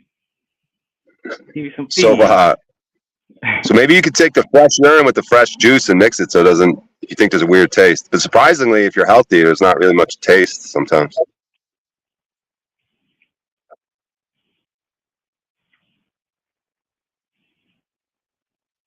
I mean, ultimately, it seems like the body is supposed to be like, it's just constantly healing us. And then when we eat a bunch of food, we're taking it out of the fasting state. And so I think the juices and stuff like that are simply the lowest kind of the lowest amount of taxing the body so that you can heal. I fasted a lot and reversed a lot of bullshit. There's a lot of research that gets like suppressed about how the body, it heals itself, and by constantly eating, we block that healing process. It's pretty interesting. You calling Paul fat? No, I'm not directly calling Paul fat. I'm saying eating no matter what, even if I'm a skinny fuck, if I just keep eating, but if I have a bunch of worms from some Filipino, street food, then I'm fucked. You can't, because when you eat, like the digestive system is using like 80%. For bringing this to everyone's attention that I had an obvious undiagnosed case of worms. Yeah, Talcott esophagus. Talcottius maximus. It's a worm, yeah. Oh. Fucking wizard. Oh my goodness. Peas, water. I believe we buy Wizard a cancer machine and then he says he cures his cancer and I go, hey bro, can I use the machine? He goes, nah, you got to get your own. Thanks. Are you joking about that? Or he actually said that. Oh, I'm being totally serious. Oh my God. See, this is the thing, right? Yeah, years I'm still using it. You got to get your own. I'm like, all right, cool. Thanks, bro. That's the thing, right? Years into this, and he's like showing that's the true conviction right there. Like whatever else I've said, I mean, that's it, right? What else do I need to hear? Yeah, I mean, it's not like I don't have it, bro. It's just the bottom line is like another 2K when you have one and I could just use it and send it back. I mean, it's probably better off anyway because, either way, I mean, everyone needs their own shit. It's just like, I was just like, okay, that's kind of interesting. Yeah, and Crow 777 has connections to this guy, Fortune de Saint Germain. He's a direct descendant of Count de Saint Germain, a historical figure. He's an alchemist and healer. He's the one that says anything can be healed, besides mongoloidism or Down syndrome, whatever. So, yeah, the body, like Timmy's saying, in homeostasis is just completely perfect. It is miraculously, you will be healthy in homeostasis. But as soon as you start, because the illness is a bombardment. Like the body can take a tremendous amount of poisons and shit. But when it reaches a tipping point, that's when the lumps and the cancers and different things are going to start showing up. And so it's just a matter of helping the body, like not putting so much pressure on the body. Like the body is completely less is more. It's a sculpture, right? You're taking away. You remove the things that like I think everybody has not you guys. I'm saying the even like the health folks that keep wanting to add a bunch of shit. It's not about that. It's about what you're taking away. You stop taking in garbage. You stop putting so much garbage on, and you just let the body do what it's supposed to do. And yeah, I'm not discounting the fasting thing. I'm just saying the poisons could come from any direction. I don't know how the poisons come from the air, the skin, the fucking food, the fucking stress, the fucking this and that and that. It just builds and builds and builds and builds to there's a tipping point, and that's where the unhealthiness comes from. So, you know, you got connections, dude. Rose can get you one of those machines on the cheap. They've sold fucking thousands of fucking machines through her and her through Crow. They could get you a machine for free, probably. If you fucking say, hey, I'll test it out, and if it works, I'll fucking say it works on the broadcast. I'm sure they'll send you one for free, dude. The Browns gas machine, and fucking George Wiseman, and you know, and then I would like for you to have a conversation with this Fortune de Saint Germain, either public or private. He's got these tinctures. There's these what is it, Recawell? There's these type of tinctures that fucking. They only get stronger. Like, say I give you a tincture with like 2 ounces in it. Once it gets a half ounce, you put vodka in it or some sort of high alcohol. And the thing only gets more potent and more stronger for the rest of your life. Every time. Even though it's getting more diluted, supposedly, more diluted. It's the weirdest thing, bro. It's probably like our body, too. There's some weird heat. We don't understand how this shit works. How could I give you a 2 ounce tincture and over time it only gets more potent, more stronger, better, like aged piss? Like over time, it's just more healing, more better. Like literally, bro. That if you have hundreds of year old piss, it's going to be the most healing fucking thing for your body. Topically, you wouldn't want to drink it probably, but to put it on your skin, it's going to heal fucking anything. It's the fountain of youth. That's why they have golden fucking children pissing fountains. They're telling you, pee is good for you. It's going to be a youthful thing. It's good for your skin. It's going to bring you back. All right, relax. You're getting really hyped up right now over urine. Well, it's not all about urine. You just completely only focused on urine. I spoke 99% about brown gas and urine. I got it. No, and tinctures and fucking Recaweg tinctures, Fortune de Saint Germain. You need to have a conversation with him. Could be your doctor, dude. He's one of the last true healers probably on planet Earth. And if you're gonna need a miracle, it's about after you get halfway through the tincture, you just add vodka to it and it gets strong again. Like what? So you're basically just turning me into a drunk now, where I just drink liquor and all my troubles go away. No, dude, you don't drink enough to even get high off it. Probably. I mean, you're taking probably. I don't know how these tinctures work, but there's like all these different tinctures, bro.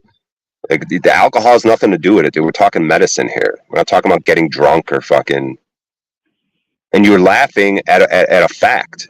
And that's why you don't understand healing, bro. That's why you're laughing. Just like the people that were laughing at me on the two black gentlemen laughing when I said, "Oh, I'm just having fun with the conversation." You're getting mad at me. I already said you're gonna piss on me, bro. Are you gonna piss on me or not? I already asked you and you didn't answer it. If I get you're the one dying over here. I'm offering you medical advice. I'm offering you medical advice. You're the one dying with lumps all over you, and you're laughing. Advice on here. That's why I'm trying to have fun with it. Do you want to get your channel stricken? Boy, you're dumb. Stop giving me medical advice. You're not allowed to. Dude, I have Pizwater as my name, and there's a black avatar, weird guy. Not even black, dude. So who we fucking kidding here? It's not even me talking. It's that guy. Are you gonna piss on me if I rent an Airbnb on Vegas? Are you gonna piss on me in the big tub? Bro, you need aged piss. You don't need fresh piss. It's not as good. I don't have that. Do you have that? You have urine lying around in that car from a while back. Can I use that? Yeah, it's going to cost you, though, man. As whatever the price of gold is, I'm going to go all the shit that I got you from this community, and now you're like, nah, you can't have my urine. No, I'm not saying it's going to cost you. I misspoke. You get it since you gave me so much value, like unlimited, like you can't put a price on the value you've given me. So I'm pretty much God of all media for you. I've given you life, and now look what I'm going to give you back with all my advice, with all my non-health advice that this bearded weirdo Oompa Loompa guy is giving you. I'm not talking. This guy's talking. Whoever this guy is. So, Pizwater. His name's Pizwater. He fucking has the answers, dude. You know how stupid I am, Paul? Timmy came up on my stream yesterday pretending as Pisswater, just speaking in a Pisswater voice, and I was convinced it was rainwater, dude. And I got a bunch of other black people up. I'm like, I got rainwater up here. I can tell his voice. There's no way it's fucking Timmy. He must have fucking took a picture of Timmy for like an hour, dude. I was convinced it was rainwater. My attitude changed. I fucking perked up. We're having good conversations, laughing. Then the second I found out it was Timmy, back to low energy. Yeah, you reveal yourself every time. You reveal yourself. You only were like excited and energized when some form of the external shaitan is like giving you some like validation. You showed it. Fuck you guys, you skinny Jew freak. Fat pig on here. Am I saying something that's not true? Wait, you're insulting me? I didn't even say anything. I'm not even doing Yeah, everyone can get it. There's There's more people on there. I just go right down the line. People, I do nothing but give them life and opportunities and value, and they all hate me. Wizard, him, they all they can't wait to go, Paulie has the big C. We're going to let him die and laugh at him or piss on him, call him fat. I'm like, thanks. Like, thank you for showing me all I've done for you. Pig. Die, motherfucker, die. How dare you lump me in a category with Wizard? That's how it should be, right? I just die young. Only the good die young, and the rest of you get to sit here with each other. It's very poetic. Like I've done what I've come to do on some level, more than the rest. So, I can't really be that upset. I was supposed to die when I was born. So, Murphy family lineage, like average death 50 years ago, 100 years ago, whatever it was, is like no more than 35. So I'm here. I made it. Please don't go, Paul. I don't know. That's the thing about me is like I must need like a lot of suffering and pain or like more ayahuasca or something, because there's a streak in me where it's just like I'm not desperate to hang on here. I don't think anybody wants to die. Like I don't think anybody's like into that. But yeah. I obviously am not like excited to completely live, right? I've had to look at that. I'm not suicidal. I'm not depressed. It's just I wake up every day in a realm where it's pretty much the same shit over and over again. It's like a holographic insane asylum on some level for me. So yeah, I guess too, that's just kind of more of an idea of getting back to self and back on the land and focusing on other things, taking your mind off of the world and what it does. Timmy, what's the name of your app going to be again? Digiju. Digiju. Yes, you're going to have an army of fucking Vietnamese motherfuckers, but I'm going to use an Indian voice. I don't have how do the Vietnamese talk? Welcome to the Digiju customer service. What is your problem? That would be an Indian. Right. I know, but you can just do Chinese, man. It's close enough.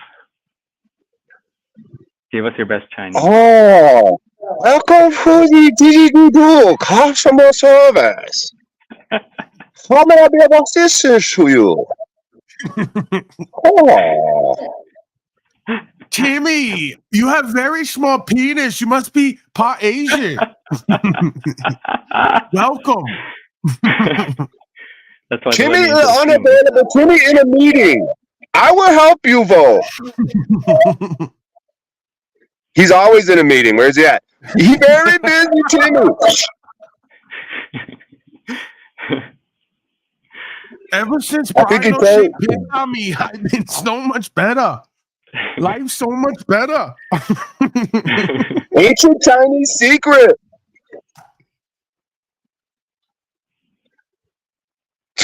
Maybe that's what R. Kelly was really doing.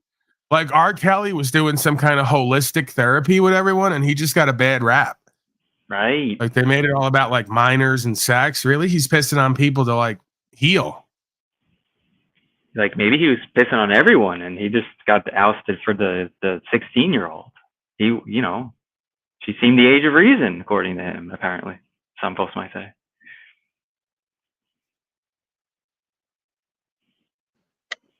Paul, can you read that comment on the screen for me, please? Brian, you look 19 months pregnant. Oh, 19 months. I read that as 9 in my head for some reason. That's over pregnancy. That child dead. 19 months. Wow, that's extra belly, dude. That's like more than double. Are you ready, Wow. O'Shea? Ready as Ready I'll to ever be. go I'm going to be live or low what? energy. Rainwater better come by or we're fucked, dude. I'm going to be useless. You were great over here. Hey, I'm just pulling a snafu. Hey, Yes. what was I going to say? What the fuck was I just going to say? Oh, can you call Charleston White today again? Can you be Yeah, I my guess. daddy longer? Can you tell me what to do on the side of the road? Can you be my daddy? Can you show me how to fuck? Can you show me how to be a man? I can't wait to see you face to face. Can you show me how to be funny? Can you ghostwrite all my jokes? I Yeah, will you can't throw teach you that. out a fucking window, Timmy. Can you just tell my jokes into the I'm gonna microphone fuck tonight? your hot Vietnamese wife who has no sexual interest in you whatsoever. Why would you say that? How can you presume that? Because you're a passport bro, ugly, skinny fuck. Okay, I'm a passport bro. I'm ugly according to you. Beauty's in the eye of the beholder. Yeah, well, Brian O'Shea's gay, and he's saying even he won't fuck you, so you probably aren't attractive, is what he's saying. Yeah, I know attractive men. Okay, so let's play the game. I'm a passport bro. What else you got? Come on, roast me. Fuck. You You've had, like, skinny months. fucking piece of shit, slave driving slumlord, fucking 30 cents an hour to these poor Vietnamese motherfuckers. You're a typical just fucking, fucking Guido fucking Jew from New York. Like Kabal said, counting your money, just like deviant little look on your face. You think you got some chick who's into you? She's fucking some Christian Vietnamese who's way more into her family and getting some sort of fucking American citizenship than anything about you. You're some typical fucking dweeb out in fucking Vietnam who's just getting taken advantage of by some fucking Filipino fucking hot chick. Just like some schmuck at a fucking strip club thinking you're onto something. So let's do the experiment. What would somebody, according to you, cool and honorable, what would they be doing? Living out of their car, drinking piss, and finding their way? Showing up at police stations, putting them on fucking notice, living simply, taking risks, hitting stages, musically, comedically. Don't even give a fuck about the music and comedy. It's more about owning the room. So if I get dragged into court, I could own the fucking room. When I talk to police, I could own the fucking Great. situation. If I get pulled over on the side of the road, I could own the interaction. Haven't we been telling you that for months? And you're actually doing it. It's amazing. But haven't Paul and I and others said this to you for the past 6 months? You didn't Do we just get say any it credit? 3 seconds ago. My daddy needs me to suck my cock in front of another man. My daddy Google Gaga, which is why you're getting the heat right now, skinny freak. Dude, that was a joke. You didn't. If it doesn't apply, it doesn't apply, Don't give brother. a fuck about your jokes. I know when it's time for jokes and when it's not. You don't seem to know.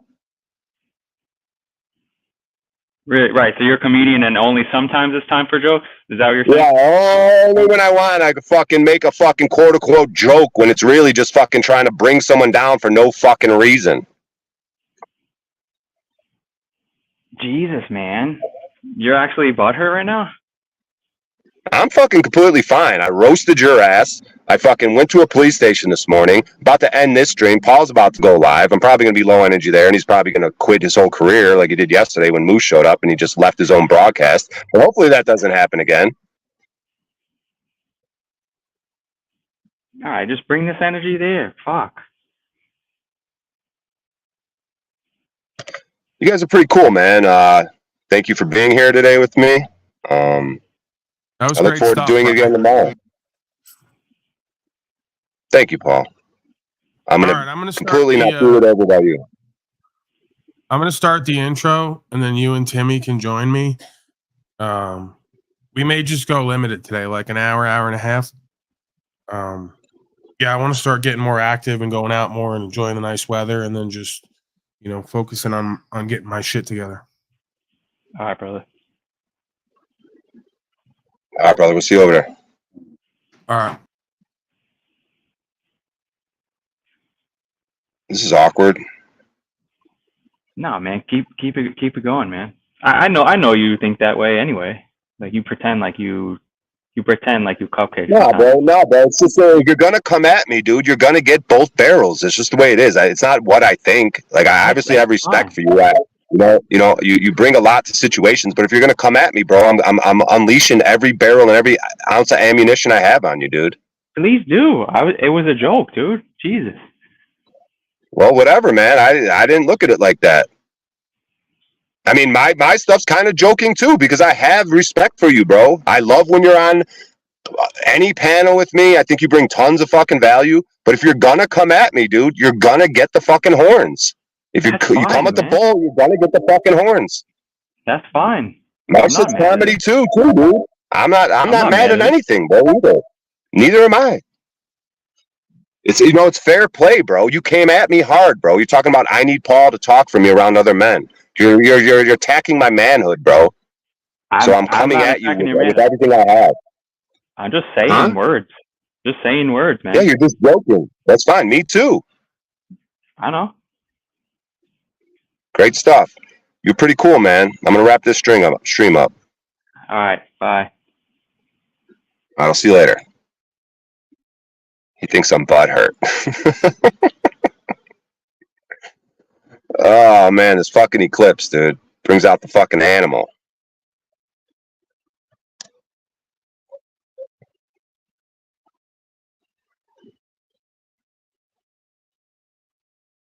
And drop the link. Can I have a black homie come up here? This is the thing. I need my black friend right now, dude.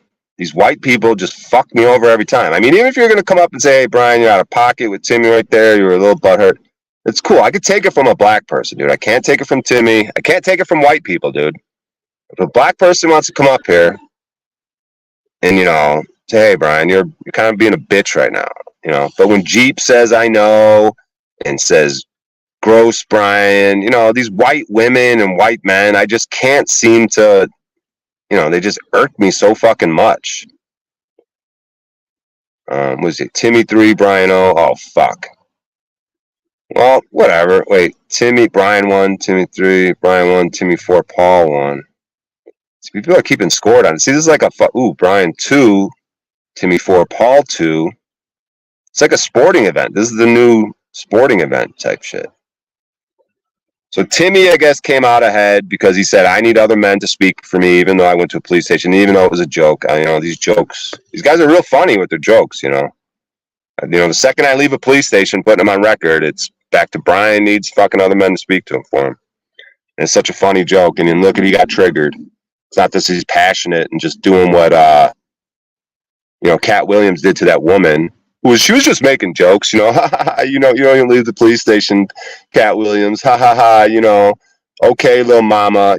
She's just doing jokes on Cat Williams, and when he just completely eviscerates her on her own fucking radio show, she goes crying to her husband and literally almost gets Cat Williams killed at the club that night when Cat Williams showed up. The radio host's husband pulls a gun on him. Cat Williams could have easily died that night. But it's all just jokes and bit on bits, and it's just a good old fucking time. And Brian's just, out of his mind. So whatever, guys. You guys are pretty cool. Thanks for coming to the police station with me, black people. I really appreciate that. I love these field trips. We've been doing a lot of stuff lately, the blacks and I. We've been roller skating. We've been to police stations. We've been to comedy clubs. We've been to barbecues. Just every day. We just hang out. We got a big yellow school bus. We just go on different field trips every day, blacks and I. So I look forward to this. Yeah, just jokes. They could just completely fucking just come directly at your throat with just some hater fucking energy. But then it's just a joke, and I was just attempting to trigger you. It's just bit on bit, Brian can't take a joke. The comedian can't take a joke. But then when I come at him, oh, it's not a joke. It's me being, there's nothing funny about what I said. Great stuff, guys. Great stuff. And there's nothing off limits. Come with it. I encourage it. That was fucking wonderful what I just did to you in front of everyone. If you want more of that, you like it. I love it, dude. This is giving me this is what I need to be able to do on stage. You're doing nothing but making me stronger. So please, I encourage anyone and everyone to come at me in any way they can. Nothing is off limits with me. Just be prepared to get it back. So this is great. I love it. You like it? I love it. Ooh, child, Timmy got eviscerated on my stream. Ooh, child, Timmy's wife wants to fuck me more. Ooh, child, you better hope she ain't into hiking them Vietnamese mountains. Ooh, child, you better not bring that bitch to the United States. Ooh, child, I'm gonna treat her like Annie and Jeffrey, that situation again. Ooh, child, I got Jaguar right trying to suck my dick. Ooh, child.